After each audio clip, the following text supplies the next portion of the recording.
Hello friends, good evening. आज हम बात करेंगे अकबर के बारे में। ये हमारी 5th पार्ट है, बट क्योंकि हमने 4th पार्ट में आधा अकबर कर लिया था, बट इसका कुछ रह गया था, वो अब हम करने जा रहे हैं। तो अकबर था ना, इसने बहुत सारे लोगों को टाइटल दिया, यानी कि उपाधि दी है, दूसरा नेम कह सकते हो। जैसे बीरबल को दे दिया, तानसेन को दे दिया, हुसैन को दे दिया, अब्दुल समद को दे दिया, भगवान दास को दे दिया। ऐसे उनके बारे में बात करेंगे। बीरबल के बारे में करेंगे आज बात। तानसेन को जो दिया था कंठा धारण वाणी विलास, वो पकड़ चुके हैं। अब करेंगे, एक होते थे पर्सन भगवान दास। कौन होते थे? भगवान दास। अब आपको पता होना चाहिए भगवान दास कौन थे। माना जाता है कि भगवान दास थे ना, वो जो अकबर की वाइफ थी जोधा,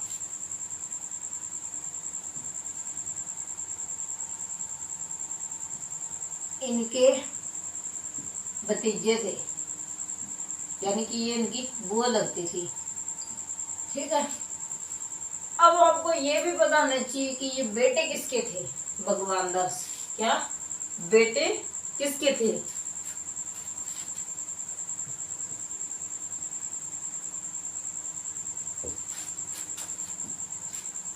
ये बेटे थे, पुत्र थे, यानी कि किसके? आमेर के राजा भारमेल। किसके? आमेर आमेर के राजा होते थे भारमेल। उनके क्या थे? बेटे थे। कौन? भगवान दास। भारमल के बेटे थे। ठीक है। अब इनको इन्होंने टाइटल यानी कि उपाधि दी है, उसके बारे में बात करेंगे।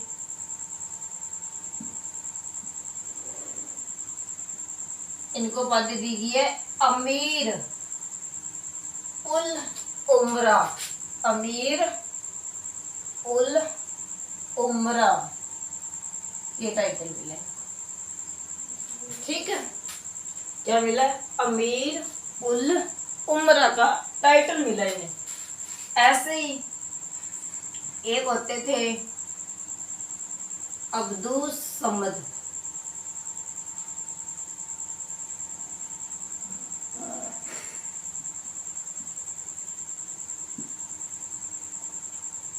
ठीक है। इनको भी इन्होंने टाइटल दिया है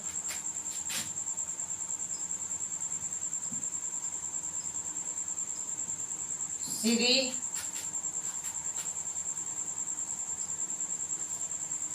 कलम।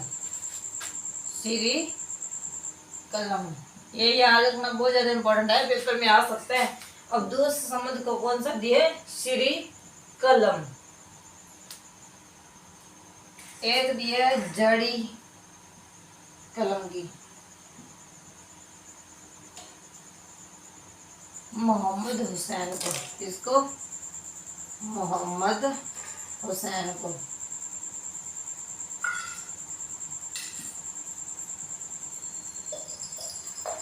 ये जड़ी कलम किसको दिया? मोहम्मद हुसैन को। मोहम्मद हुसैन कई बार लिख देता हूँ मोहम्मद हुसैन कश्मीरी, बट आपने मोहम्मद हुसैन तो याद रखना ही रखना है। ठीक है। अब बात करते हैं बीरबल को क्या उपाधि दी है।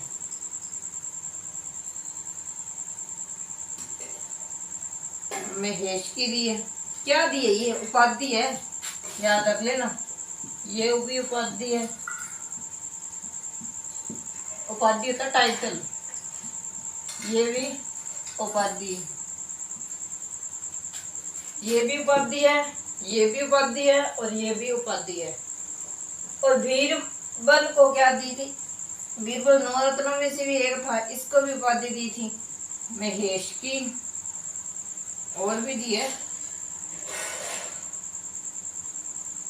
ये तो पहली थी महेश की।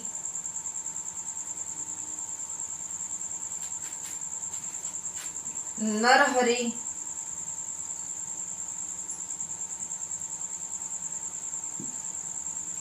कवि प्रिय,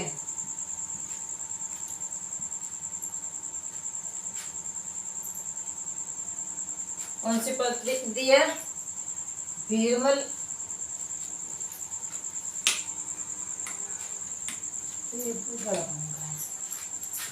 बीरबल को दी है महेश की नरहरि की कवि प्रिय की। कौन सी?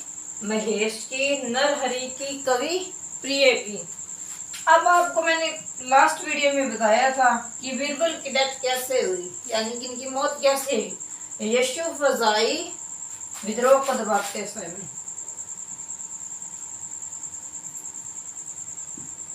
विद्रोह को दबाते समय इम्पोर्टेंट है, क्योंकि बीरबल बहुत ज्यादा इम्पोर्टेंट नवरत्नों में एक था और बहुत ज्यादा क्लोज था अकबर की।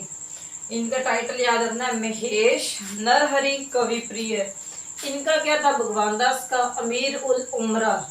आपको मैंने बताया भगवान दास कौन थे? अमेर के राजा भारमल के बेटे थे एंड जोधाबाई के भतीजे थे। उपाधि किसकी दी? अमीर उल उमरा की। अब्दुल समद नाम के एक व्यक्ति थे, उनको दिया श्री कलम की उपाधि। मोहम्मद हुसैन ने जड़ी कलम की उपाधि दी है। मोहम्मद हुसैन को दी अकबर ने जड़ी कलम की उपाधि। कई बार इसके साथ कश्मीरी वर्ड भी लगा देते, मोहम्मद हुसैन कश्मीरी। बीरबल को महेश नरहरि कवि प्रिय की उपाधि दी है। अब हम बात करेंगे अब्दुल फजल, जो अकबर के दरबार में बहुत ज्यादा इम्पोर्टेंट था। अब्दुल फजल के बारे में, किसके बारे में बात करेंगे अब हम? अब्दुल फजल के बारे में।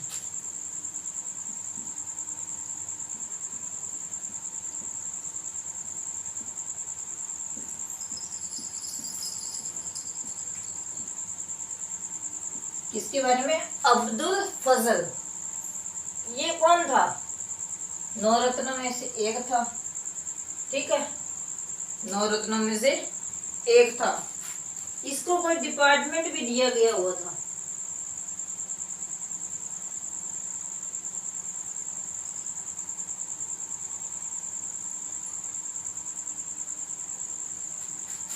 नौ रत्नों में एक था, ये तो है ही है। दूसरा जो फैजी नाम का था, नवरत्न एक था, इनमें से एक फैजी नाम का नवरत्न था और एक ये थे, उनके ये आपस में भाई थे। और अब्दुल फजल क्या है? एक टाइम पीरियड है 1602 का, ठीक है, जब ये दक्षिण भारत से, कहां से? दक्षिण भारत से आगरा आ रहे थे। कहाँ आ रहे थे? आगरा। तो यहाँ पर सलीम एक पर्सन आता है, राजकुमार। ये कौन होता है? सलीम। जहांगीर, अकबर का बेटा जहांगीर, ये ना आदेश दे देता है वीर सिंह बंदेला को मारने का। किसको? अब्दुल फजल को मारने का आदेश किसको दे देता है? अब्दुल फजल को कौन मारेगा? वीर सिंह बुंदेला। वीर सिंह बुंदेला किसकी आज्ञा पे? जहांगीर, जो अकबर का बेटा था।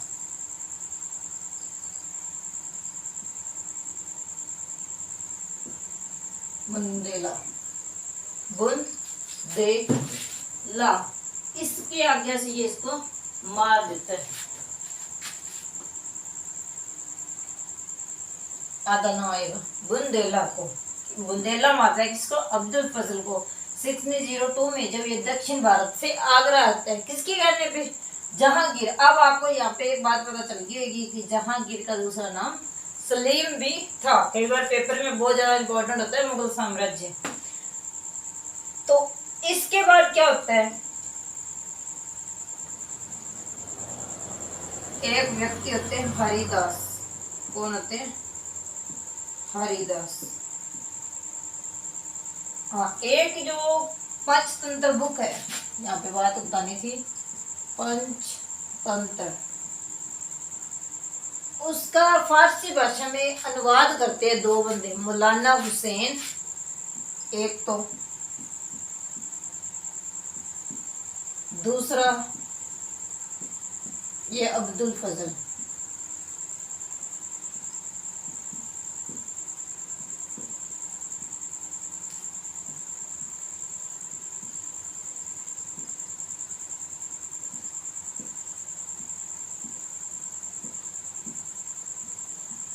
अब ये करते किस नाम से, वो बहुत ही ज्यादा इम्पोर्टेंट है, हर पर्सन को वो याद नहीं होता, आपने वो याद रखना है।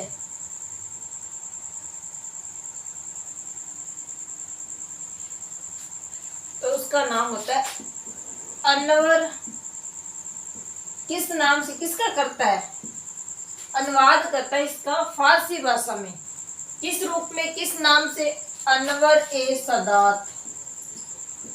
अनवर ए सदात, दाद दे दी, अनवर ए सदात। दूसरा जो मौलाना हुसैन है, ये करते हैं इसी बुक का अनुवाद। अनुवाद होता है ट्रांसलेशन करना, फारसी भाषा में कर रहे हैं ये इनका, क्योंकि फारसी भाषा मुगल साम्राज्य अकबर की थी ना, राज्य भाषा थी। तो अनवर ए सदात की फॉर्म में तो कर देता है पंचतंत्र का ट्रांसलेशन अब्दुल फजल। मौलाना हुसैन करते हैं याद ए दानिश, याद ए दानिश के रूप में। क्लियर, ये याद रखना है, याद ए दानिश के रूप में करते हैं। कल मैंने आपको बताया था अकबर का टाइम पीरियड 1556 से लेकर 1605 तक चलता है, ठीक है। अब आपको यहाँ पे ये भी याद रखना है कि इस टाइम पीरियड में कौन कौन आता है। एक तो आते हैं अंग्रेजी ईस्ट इंडिया कंपनी, एक तो आते हैं अंग्रेजी, कई बार एग्जाम में क्वेश्चन आते हैं डच कब आते हैं, ईस्ट इंडिया कंपनी कब आई। अंग्रेजी ईस्ट इंडिया कंपनी, अंग्रेजी ईस्ट इंडिया कंपनी कब आई, 1600 में, यानी कि 1600। और डच है यो, डच ईस्ट इंडिया कंपनी, ये आए थे 1602 में, 1602 में आई थी ये। उसके बाद में हम बात करते हैं कि एक व्यक्ति थे हरिदास। कौन थे, एक व्यक्ति थे हरिदास।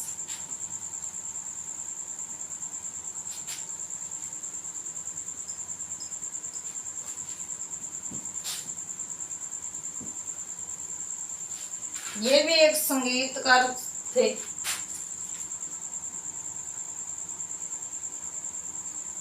कौन थे, हरिदास।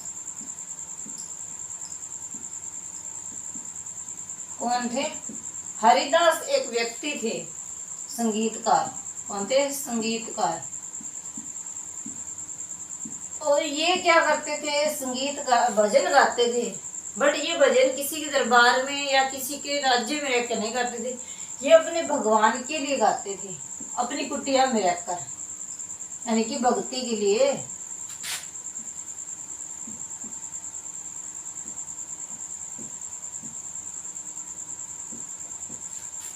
ठीक है। तो एक बार क्या हो, कुछ तो मानते हैं कि तानसेन के हरिदास जी गुरु थे, कुछ लोग की कहावत है, मिथ माना जाता है कि ये तानसेन के गुरु थे, माना जाता है।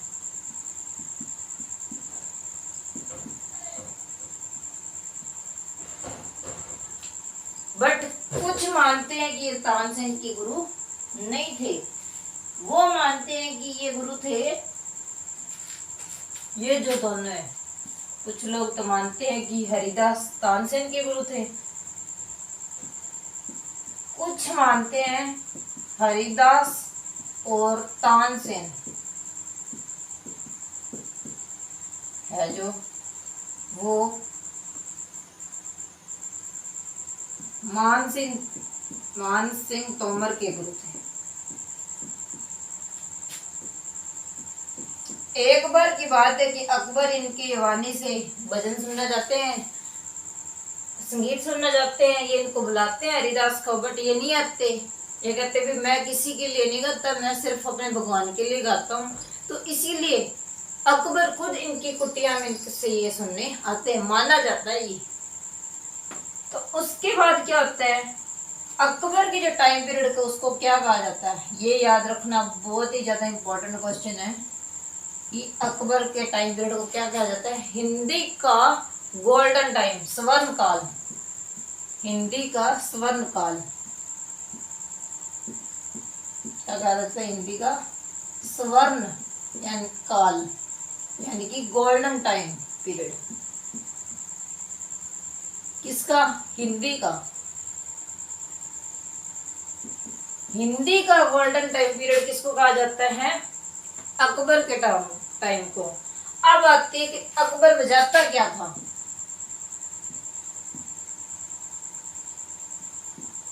बांग यंत्र, बांध यंत्र।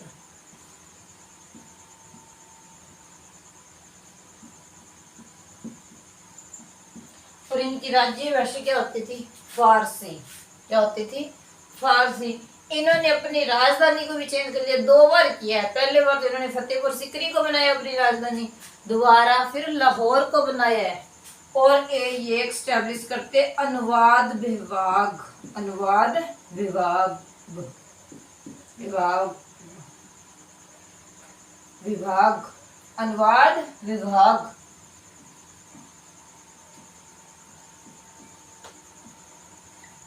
ये है इंपॉर्टेंट पॉइंट्स जो अकबर के बारे में लास्ट वीडियो में रह गए थे, जो अब अपने डिस्कस कर लिए हैं।